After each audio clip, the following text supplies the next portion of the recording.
Assalamu alaikum wa rahmatullahi wa barakatuh. How are you guys doing? Somebody yesterday in the comments asked me to make a video about shirk.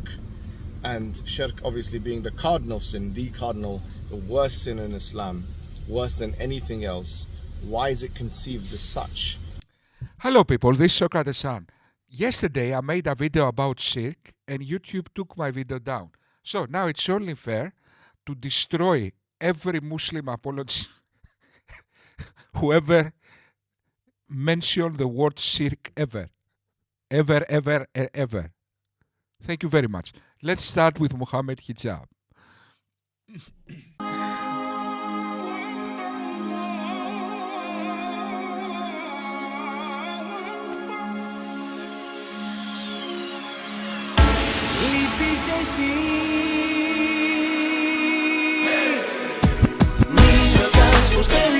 Δεν είμαι καλά! Δεν ξέρω που πάω στους δρόμους περπατάω. Μη ρωτάς πως περνάω. Δεν είμαι καλά! Δεν μπορώ να γελάω, έχω πρόβλημα σώματο. Μη ρωτάς πως περνάω. Δεν ξέρω που πάω στους δρόμους περπατάω. Ναι, μη ρωτάς πως περνάω. Δεν μπορώ να γελάω, έχω πρόβλημα σώματο. Don't you ask what I'm doing, I'm not very well.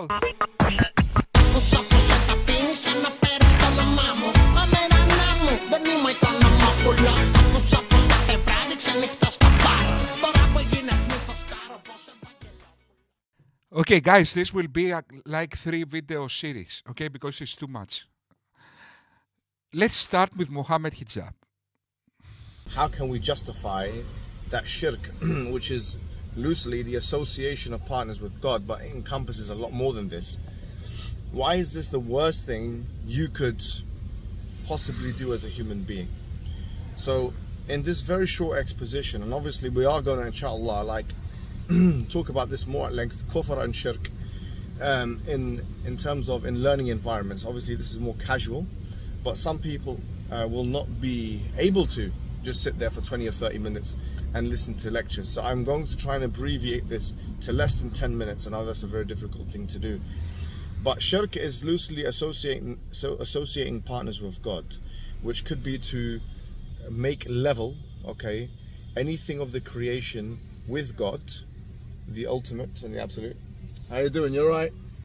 Exactly because Mohammed Hijab takes as granted Islam is from God, he then assumes there must be a noble reason why shirk is worse than genocide or abusing children. Of course, Islam has nothing to do with God. It's a political ideology invented by the first Islamic empires to counter the Christendom. Christianity has the Trinity. In counter-distinction, then Islam said, don't say 3. It's the ultimate sin. The reason shirk is the ultimate sin in Islam is exactly because Islam has no connection to any morality. The only purpose of Islam is to preserve and spread itself. What species in this world we see doing that? Is that humans? No. Humans have morals. Maybe deers? Not deers. It's not that. There is only one species that is doing that. Viruses. Viruses have a single purpose: to preserve and spread themselves. Now, if we consider the true presupposition that Islam is a mental disease, everything comes in place. Logic is reasonable. Now shirk makes perfect sense. Okay.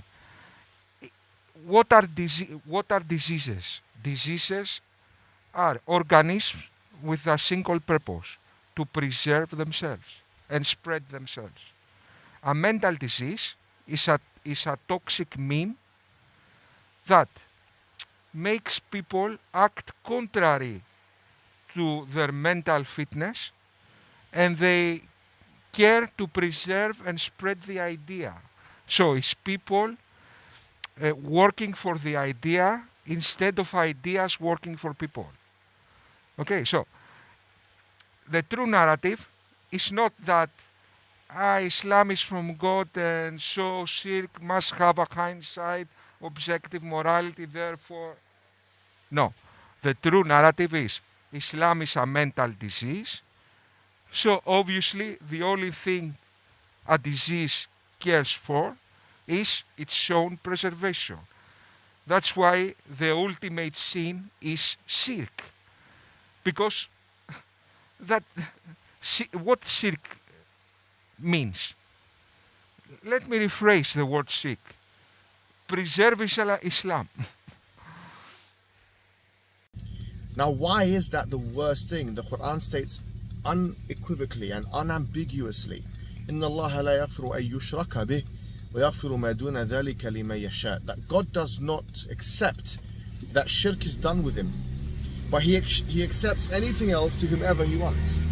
Why is there such a harsh penalty? Why is shirk seen as such a bad thing in contradistinction with anything else, even the kaba'ir? And we are talking here about the shirk which necessitates that someone really is leaving Islam for all intents and purposes, unless they, and in some cases they won't have an excuse, do have an excuse. So for example, if someone's sleepwalking, okay, because we don't want to take these abstractions and start imposing them on people. Someone sleepwalking, or someone is completely ignorant, just came into Islam, there may be some level of excuse giving that we can give. Really, some level of excuse. Mohammed Hijab, this is a map of the religious distribution in this world. That map proves without a shadow of a doubt the reason people do shirk is geography, indoctrination, conquest. In other words, Mohammed Hijab, your God burns people for eternity because they happen to be born in a specific place. Shirk, internal contradiction. Torturing people for eternity for not accepting Islam is commonsensibly evil. Even if Mohammed Hijab, being the great philosopher he is, he managed to rationalize shirk as good, still in common sense Islam looks evil. Therefore, it's probable most common people will reject Islam and do shirk. So God punishes people for shirk, while the concept of shirk makes people do shirk. Mohammed Hijab, if the ultimate sin is shirk, okay, why your God don't present himself? And he likes to be mysterious. Isn't that a contradiction? He's got a rule. The ultimate sin is shirk. But then he also likes to be mysterious and play hide and seek. Okay, please, tell us your psychopathology. But generally speaking, in abstraction, if anyone does all these things, they are stricken from the Islamic paradigm. They are beyond the pale of Islam. You see. So this is seen as the most cardinal sin known to man. Why so? I want to present to you guys the value attribution argument. Okay? The argument from divine value. I call it that. I've dubbed it as such. What is the argument from divine value? It's a very simple argument which says that the more, the higher the attributes are of the one that you are transgressing against, okay, and that the more they are, the more of a sin or of a crime or of an immorality that someone commits by committing such transgression. Now I'll give this to you in a very simple format. Going into the car park, which is good. I say to you now, for example, if someone were to say, if I cut a baby into two pieces, okay, and I cut a tree into two pieces, of which of the two is a worse thing to do? And on materialistic atheism, you don't really have an answer, because there's no intrinsic value in either of the two. But if you said, well, actually the intrinsic value will belong in the attributes, the two entities which inhere in the two entities, or which the two entities, you could say the two entities have, okay, the attributes that they can be described with, then obviously we'll say the cutting of the baby into two pieces is more transgressive, unethical, and immoral than the cutting the tree into two pieces. So this is an argument from attributes, okay? Now if we say, well, if that is the case, all right, if that is the case, then transgressing against God is even worse, you see, because God has got unlimited attributes. This totally moronic argument fails in two apparent ways. First of all, not believing is not a transgression.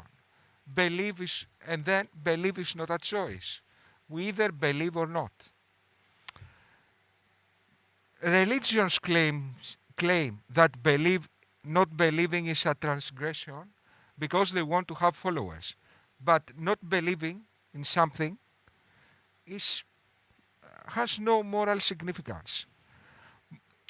Moreover, belief is not a choice. We can pretend to believe, but belief itself is not a choice. We either believe or not. We don't choose to believe. And secondly, the attributes of the victim don't define the crime.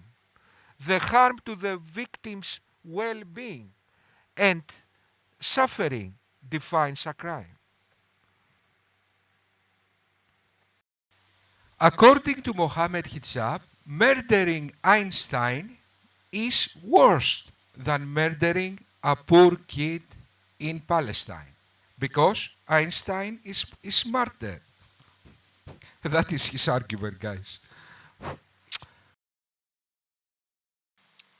Mohammed Hijab's argument from divine value. The higher the attributes are of the one you are transgressing against, the more immoral is the one who commits this transgression. In other words, if I steal from this guy, it's worse than if I steal from this kid, because this guy is stronger. In theistic morality, every immoral deed is transgression against God. Why this specific deed, called Shirk, is worse than other? That is the question, Mohammed Hijab. In theistic morality, there can be no rationale behind God's moral code. Because if there is a reason behind God's moral absolutes, then it's secular morality. Morality in theism simply represents God's nature. Allah, being true to his nature, considers fallible creatures associating partners with him worse than genocide or child abuse. This is a statement of his nature and character. When you, Mohammed Hijab, give reasons why Allah is not disgusting, having these peculiar moral priorities, the only thing you achieve is admitting, according to you, he is disgusting. Because there is no why in theistic morality. There is only why in secular morality. And as such, it should be punished at the highest level. And someone says, well, you actually believe in a hellfire which burns people eternally? Yes, we absolutely believe in such hellfire. Okay, let's now prove that you don't believe in hellfire. Mohammed Hijab, I am the master of your thoughts. Okay, not even your thoughts you will be able to claim in front of me. Okay, let's prove that you don't believe in the hellfire. Imagine Mohammed Hijab sitting in a chair near hell, watching all these people being burned. For how long he can handle watching people burn and not denounce his God? For how long? 5 minutes, maybe? 10 minutes? How long do you think? 1 year? 2 years? It's not for eternity. At some point, exactly because watching people being burned is torture, at some point he will say, "Stop it, God, stop it, I hate you." What that means? That if you are truly conscious of what God is doing in hell, by definition you denounce that God. simply because of human nature. Watching people being burnt is torture, and no human can handle torture for eternity. So, you don't actually believe in hell, Mohammed Hijab. You believe in a straw man of hell, invented in your shallow mind. Okay, you simply don't have deep thinking. You believe in a scarecrow of hell, invented in your stupid, shallow mind, Mohammed Hijab. Yes, we absolutely believe in such hellfire. How can you justify, someone will say, a hellfire that will كلما نضجت جلودهم بدلناهم جلودا غيرها ليذوقوا العذاب. Every time that their skin is peeled off, we give them new skin that they may taste the punishment, the Quran states. How can you justify, such a punishment to people? Say, for instance, these people, right, may have been worshipping God for 60 years, doing shirk with God for 60 years. Notice here, Mohammed Hijab makes the argument of ISIS. With hindsight, the moral value of Islam, you can inflict suffering in this world. As we see, although Muslim apologists don't do the acts of Islamic terrorists, they set the philosophical codifications that impressionable young Muslims then adopt and make terrorism. Therefore, idiots like Mohammed Hijab, although unintentionally, they have a huge part of the blame for Islamic terrorism. How can you justify, such a punishment to people? Say, for instance, these people, right, may have been worshipping God for 60 years, doing shirk with God for 60 years. Abdullah Andalusi gave me a beautiful answer, which I continue to use, and I think it's a very fantastic way of breaking this down. The answer is, well, look, if someone stabs someone to death, that takes a minute, doesn't it, or second, maybe even 2 seconds, 3 seconds. Now, no one's going to go to the court and say, well, this person deserves to go to prison for 2 seconds, because the severity and the gravity of the crime is such that it needs to be punished for a longer period of time, despite the fact that it was done for a shorter period of time. The gravity of shirk, therefore, is unparalleled in terms of any comparisons that anything else can be made with it. As Abdullah Andalusi is another idiot, Muslim apologist, I think that this guy is more of an idiot than Mohammed Hijab, if that's even possible. Okay, let's see his argument. Okay, let's see what the other Einstein said. When someone stabs a person and murders him, the act of stabbing takes a couple of seconds. Yet then the perpetrator gets life imprisonment. He is not punished for a couple of seconds. That's his argument. Andalusi, in a murder, he considers only the stabbing as transgression. That the victim is now dead plays no relevance to Andalusi. Yet, for the court, for societies, and for the victim, death plays some relevance when judging. According to Andalusi's logic, life imprisonment, therefore, is worse than the death penalty, as the death penalty is just a couple of minutes hanging. This is logic. That is the argument that impressed Mohammed Hijab. Okay, now we go to my narrative, to my presupposition and what that implies. Let's go. My narrative is that Islam is totally dumb and evil. Totally. Totally dumb and evil. That narrative predicts something. That even the apparent smartest Muslim apologists are totally, dumb and bad in philosophy. Totally. Okay. So even the apparent smart Muslim apologists like Mohammed Hijab are totally dumb. Totally. That is the prediction. And yet what we see, looking at these arguments, that the prediction comes true. The narrative Islam is totally dumb and evil predicts that Muslim apologists will be uncommonly bad in philosophy. And yet, that's exactly what we see. Therefore, my narrative is most probably true because it makes a prediction and we see this prediction coming true. Socrates said, there are no evil people in this world. There are only stupid people. Okay, so every evil act is done out of ignorance and therefore involuntarily. This is what Socrates said. So maybe the reason we have Islamic terrorism, all the bad social phenomena we see in Islam, are the utter idiocy and stupidity of Muslim apologists. Maybe that's the root of evil. Now, in conclusion, it's not about shirk.